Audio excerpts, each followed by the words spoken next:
सरकार के व्यवस्था से बहुत सुविधा हो गई बा, बहुत सुविधा पुल भी हो गई, सब तरह के या बहुत बढ़िया तो व्यवस्था। खुशी और बाहर से लोग आते हैं तो वो भी लोग कहते हैं कि है बहुत अच्छा सब है धाम ये। तो मतलब ये सुंदर नहीं होला, लेकिन कौन पूजा पाठ हवे पंडित जी से थोड़ा जानल जाए। तो कई के पूजा होता बाबा से बनी? हम माइल बनी गौरी श्री राम माधोपुर से। गौरी श्री राम माधोपुर से। तो ये आज मतलब पहले बेटे जा कल बनी।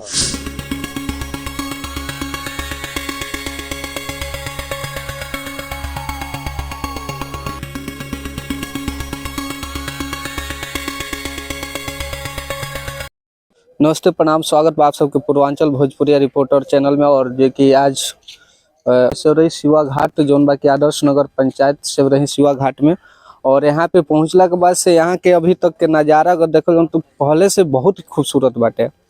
और काफ़ी दिन पहले मतलब कुछ परिवर्तन आ रहा, आज देख सकतनी कि वो कितना अच्छा परिवर्तन है के नज़ारा देखतन। ताई एक नज़ारा के बारे में कुछ लोग से बातचीत कर जाए।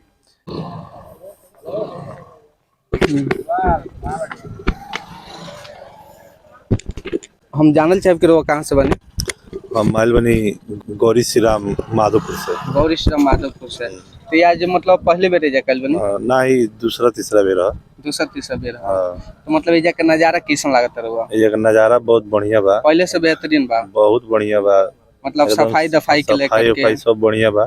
थोड़ा बहुत बा पानी के में जो कचरा उचड़ा फेंकाता। अच्छा ये सब तो नहीं दिक्कत का बात सफाई दफाई तो होला, ये पर नगर निगम का ध्यान देवे के चाहिए इस चीज पर। हाँ जी, चलिए बहुत बढ़िया। और वह कहाँ से बनी बाबा? ओही से हम बनी। हाँ, कैसा लागत है जा कइला के बाद? सब बढ़िया भाई, सब बढ़िया हाँ, बा? बढ़िया मतलब घर से सुकून नहीं ज्यादा हाँ, मिलता? सुकून बटे, हवा बयार सब जी। कुछ लगता, कोनो बात नहीं है। जी। ये सुन जगह ना रही जी। बढ़िया बन गइल बा, तबे न लोग आवता जाता। जी। सुंदर लागता तबे लोग आवता। सुंदर लागत है, तो सही बात। मालिक पहले से मतलब बहुत बहुत चेंजिंग सब- भइल बटे शिवा घाट में। और जोन बा की देखला के बाद से पीछे छठ घाट में जोन बा की हाँ। पूजा कार्तिक में जब छठ पूजा लागेला तो काफी भीड़ और मेला भी लागेला, और नहान के भी मेला लागेला। तो दरअसल आप लोग मतलब करीबी बानी जान, तो ऐसे तो रोल देख लो परिवर्तन। तो आई कुछ और लोग से बात कर जाओ।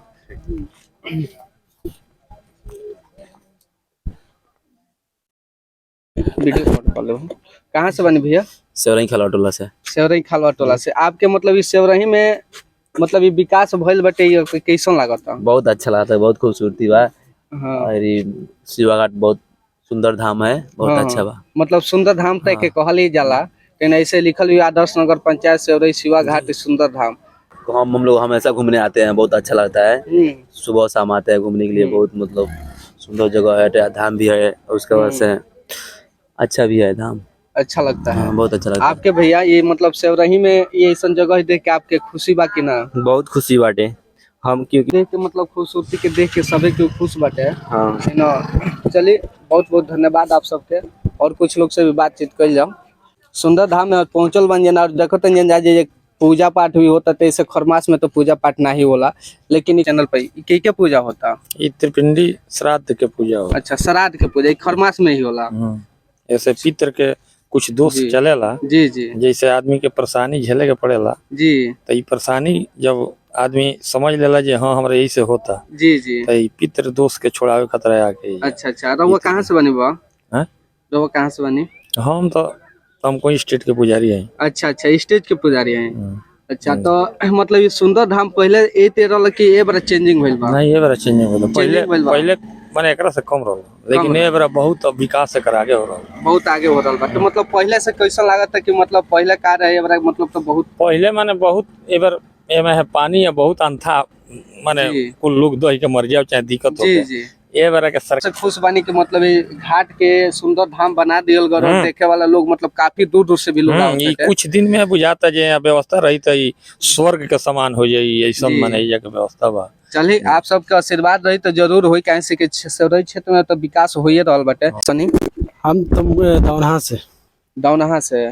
ये मतलब आपके सेवरही सुंदर धाम कैसन लागत बाटे? बहुत अच्छा लगा था। और पहले मतलब कैसन रहला, और मतलब काफी दिन से एजा काल नहीं रहुआ? बहुत पहले से आनी है। मतलब एजा के नजारा कैसन बाटे? बहुत अच्छा बटे। बहुत अच्छा। चलिए, और हमारे वीडियो पे बने रहे खातिर आप सबके बहुत बहुत धन्यवाद। नमस्कार।